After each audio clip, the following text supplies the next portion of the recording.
Hello guys, Siragadikka ஆசையில் வந்து முத்து எதுக்கு சீதாவுக்கு அருணை கல்யாணம் பண்ணி கொடுக்க மாட்டுறாரு அப்படின்னு சொல்லும்போது நான் ஃபஸ்ட்லாம் நினச்சிருந்தேன், ஒரு வேளை முத்துக்கும் அருணுக்கும் வந்து ஆகாது, அதனால் வந்து வேணான்னு சொல்கிறேன். ஆனால் ஒரு எபிசோடில் முத்து வந்து கரெக்டாக சொல்லியிருப்பான், அந்த மாதிரி எனக்கும் செல்வத்துக்கிட்ட சொல்லுவாங்கன்னு நினைக்கிறேன், எனக்கும் அருணுக்கும் ஆகாதுதான்டா, நான் அதுக்கோசம்லாம் சீதாவை வந்து அவனுக்கு கல்யாணம் பண்ணி வேணாம்னு சொல்லலை.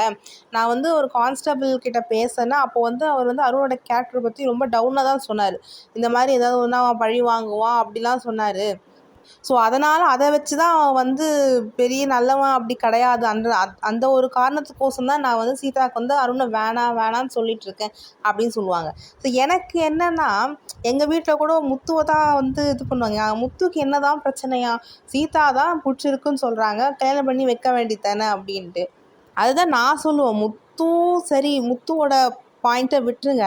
இப்போ அருணுக்கு தான் இப்போ காரியம் ஆகணும், சீதாவை கல்யாணம் பண்ணணும் அப்படின்ட்டு. சரி, அருணாவது முத்து மேலே இருக்க கோவத்தெல்லாம் விட்டுட்டு, சரி ஓகே முத்துக்கிட்ட ஒரு காமாக பேசி இது மாதிரி மன்னிச்சிடுங்க, நான் பண்ண தப்பு தான் அப்படின்னு சொல்லிட்டு பேசியிருந்தா வச்சு இதுவாக இருக்கும். அருணும் வந்து அப்படியே இதுவாக தானே இருக்கார், இன்னும் வந்து முத்துவை பார்த்தா வந்து கோவம் வரதானே செய்யுது. அன்றைக்கி அந்த லைசன்ஸ் விஷயத்தில் வந்து முத்து மேலே தப்பு இல்லைன்னு தெரிஞ்சும் நீங்கள் வந்து இது பண்ணது ரொம்ப தப்பு தானே. அதே மாதிரி முத்து வந்து இது வரைக்கும் போய் சொல்லி எதுவும் பண்ணதில்லை, நியாயமாக தான் பழி வாங்கினாலுமே நியாயமாக தான் பழி வாங்கியிருக்காப்புல.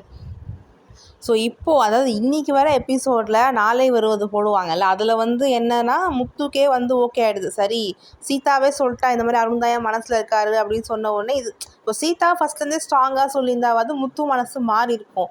சீதாவும் சரி மாமா நீங்கள் சொல்கிறதா சொன்னோடனே முத்துக்கு வந்து சரி இவ தான் இப்படி சொல்கிறாருன்ட்டு அவங்க முத்து அப்படியே போக இது பண்ணிட்டாங்க.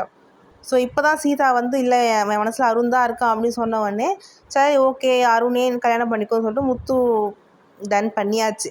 ஸோ இப்போ என்ன ஆக போகுது எனக்கு தெரிஞ்சுன்னா, கல்யாணம்லாம் நடக்க போகுது, அதெல்லாம் ஓகே. ஆனால் ரெஜிஸ்டர் முன்னாடியே ஆயிருக்குன்னு தெரிஞ்ச உடனே அங்கே ஏதாச்சும் ஒரு சம்திங் குருமா நடக்கும் அப்படின்னு நினைக்கிறேன்.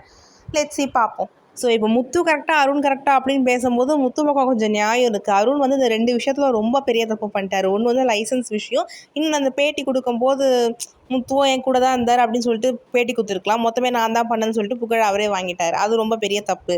அதே மாதிரி இங்கே இவ்வளோ பிரச்சனை நடக்குதுன்னு பார்க்காம தன் தங்கச்சியோட சந்தோஷம்தான் முக்கியம்ன்ட்டு மீனா வந்து கல்யாணம் பண்ணி வச்சது வந்து அதுவும் நல்லா இருந்துச்சு பார்க்கறதுக்கு. ஓகே கைஸ், உங்கள் கருத்துக்களை கமெண்ட் செக்ஷனில் ஷேர் பண்ணுங்கள்.